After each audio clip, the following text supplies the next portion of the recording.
students, this is Pawan Jain. Today I will teach you concept of composition of functions. So what does it mean composition of functions? So dear students, composition of functions simply association or combination of two functions which gives us new function is called composition of function. कोई भी दो ऐसे function जो मिलकर हमको एक नया function देते हैं, इसी को हम बोलते हैं composition of functions. For example, suppose A is father of C. Sorry, A is father of B. मान लीजिए A B का फादर है और B C का फादर है. B is father of C. A is father of B and B is father of C. Then what is the relation? What is function between A and C? What is the relation between A and C? क्या A और C के बीच में कोई relation होगा? अगर A B का father है और B C का फादर है तो A और C में एक रिलेशन होगा. यस, क्या होगा कि A is grandfather of C. तो जो A और B में रिलेशन है, B और C का रिलेशन है, then it gives us direct relation from A to C. This gives direct relation from A to C. This is the basic concept of composition of functions. अगर दो function मिलकर कोई तीसरा function को जन्म देते हैं तो this is called composition of functions. और बहुत सारे एग्जांपल्स दे सकते हैं हम. अब मेन टॉपिक पर आते हैं कि introduction combination of two functions to get a new function is called composition functions. Okay, अब इसकी मेन डेफिनेशन पर आते हैं. Definition of composition of functions. Let a function f from set A to set B and g is a function from set B to set C. Be two functions, then the composition function of f and g is a function from A to C is denoted by g of f. g of f बोलते हैं इसको. बहुत से बच्चे इसको Gauff बोलते हैं, तो गॉफ बोलेंगे तो बोलने में कोई प्रॉब्लम नहीं है, कुछ ही बोलिए. गॉफ एक फॉर्म भी वर्ड आएगा, हम बताएंगे. It is denoted by g of f and defined as g of f x is equal to g into f x for every x belong to set A. कहने का मतलब ये है कि कोई दो फंक्शन है और भी. ये मान लीजिए एफ फंक्शन था, ये हमने वाली जी फंक्शन था.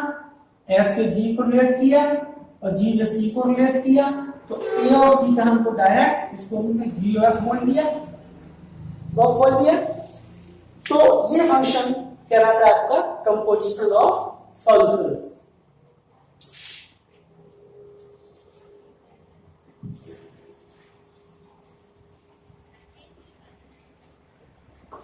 चलिए एक इसके कुछ एग्जांपल्स लेके आपको समझाते हैं. एक नोट, एक चीज याद रखिएगा. g of f(x) is defined if range of function f is subset of domain of function of g. Gof तभी डिफाइंड होगा जब रेंज ऑफ f सबसेट होगी डोमेन ऑफ g की. और ऐसे एक फॉर्म अभी हम बताएंगे. Form f of g is defined if range of g is subset of domain of f. Okay, चलिए पहले आपका कंसेप्ट क्लियर करते हैं दो एग्जांपल्स लेके. तो फर्स्ट एग्जांपल आपकी if f(x) is equal to 1 2 3 5 4 1 2 6 gx is equal to this much. तो लिख लीजिए एग्जाम्पल 1 में एफ एक्स आपको दिया हुआ है 1 2 3 5 4 1 2 6 and gx is given 2 6 5 4 1 3 6 1. This is first example. So we have to find GOF, GOF और FOG, FOG. तो सबसे पहले GOF की बात करते हैं. GOFX आपको फाइंड करना है. ये क्या होता है आपका G इंटू GFX. ओके. अब देखिए सबसे पहले देखिए क्या G of F डिफाइंड है. G of F is defined as range of fx should be subset of domain of gx. तो range of f क्या होगी यहां पर? range of fx function. fx function ये है आपका. रेंज कौन सी है? ये जो रिलेटेड है एलिमेंट्स, तो क्या होगी 2 5 1 6. This is the range and domain of g. gx की डोमेन क्या होगी? First component 2 5 1 6.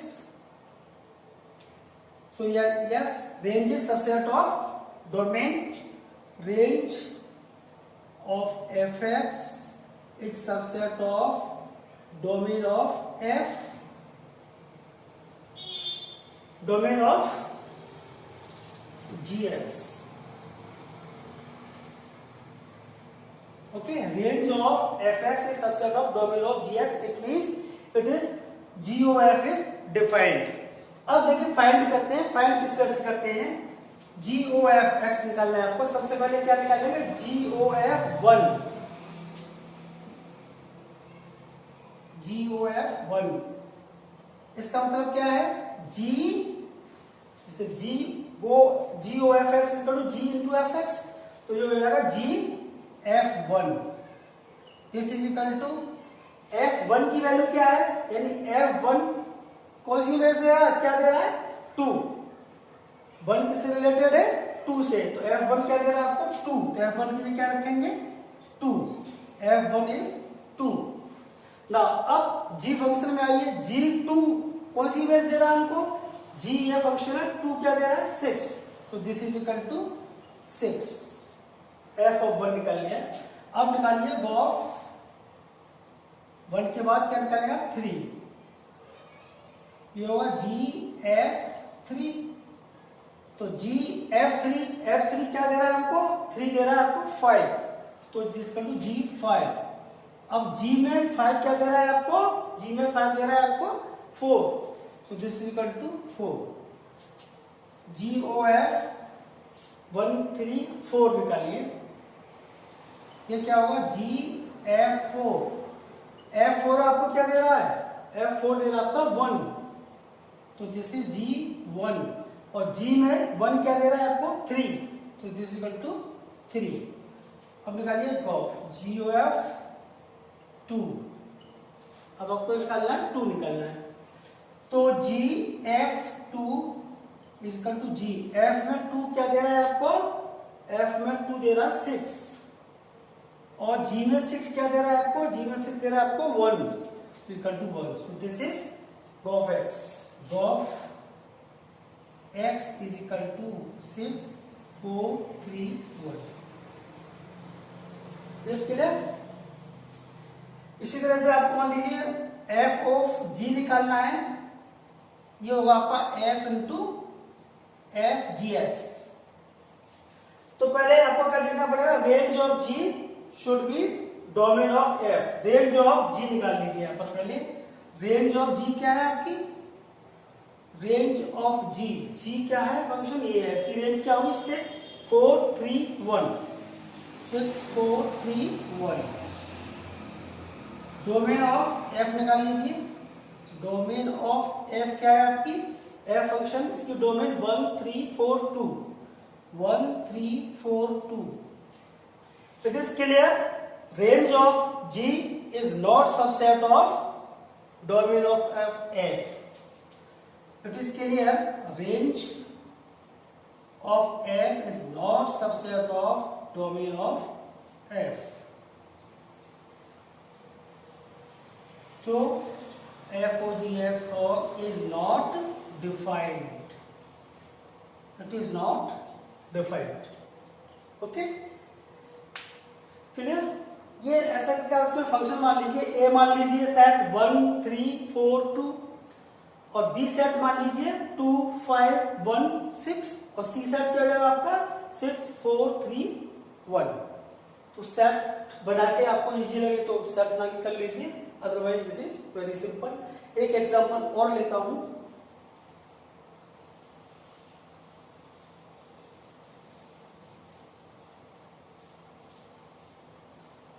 One of more example, if function f is R2R, R2R means real number के लिए डिफाइंड है, रियल नंबर डोमेन भी रियल है और रेंज भी रियल नंबर है। fx दिया, ऐसे g भी रियल नंबर के लिए डिफाइंड है, दोनों ही रियल नंबर के लिए डिफाइंड है। fx आपको गिवन है fx is equal to 5x plus 2 और gx आपको दिया है x square plus 6। You have to find f of g and g of fx, ये फाइंड करना है आपको। तो सबसे पहले देखते हैं, ये निकालते हैं f o g x is equal to f g x। Okay, by definition f of g x is equal to f g x। अब ये देखिए f gx क्या है हमारे पास, gx ये है x स्क्वायर प्लस 6, तो उसमें gx को रिप्लेस कर दीजिए। अब आपको फंक्शन f में आना है, फंक्शन f में आना है। यहाँ x, यहाँ पर क्या रिप्लेस करना है आपको, x स्क्वायर प्लस 6 रिप्लेस करना है इस फंक्शन में। तो f ऑफ x इसलिए हो जाएगा आपका 5 इंटू, इसकी जगह क्या रिप्लेस करेंगे, एक्स स्क्वायर प्लस 6 और plus 2 as it is. So this is equal to 5x square plus 30 और plus 2। So this is equal to 5x square plus 32। Is it clear? अच्छा, डोमेन और रेंज का तो वो टेंशन है नहीं क्योंकि दोनों ही रियल नंबर के लिए डिफाइंड है, तो वो सब सेट तो होगी। Next gof g of x, ये by definition equal to g of x। g f x को रिप्लेस कर दीजिए, क्या है f x, 5x plus 2, f x को रिप्लेस कर दिया, f x की वैल्यू 5x प्लस 2। अब g फंक्शन में आएंगे, g फंक्शन में x की जगह क्या रिप्लेस करेंगे, x की जगह क्या करेंगे आप, इसमें x की जगह 5x प्लस 2, तो x plus 2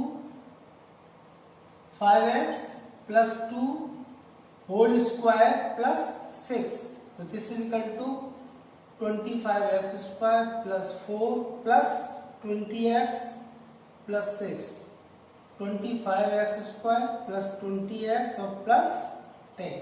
this is g of f। तो इस तरह से हम ये सब फाइंड कर सकते हैं। ओके, और नेक्स्ट लेक्चर में हम इसकी और सारी प्रॉब्लम्स लेंगे। Okay, thank you.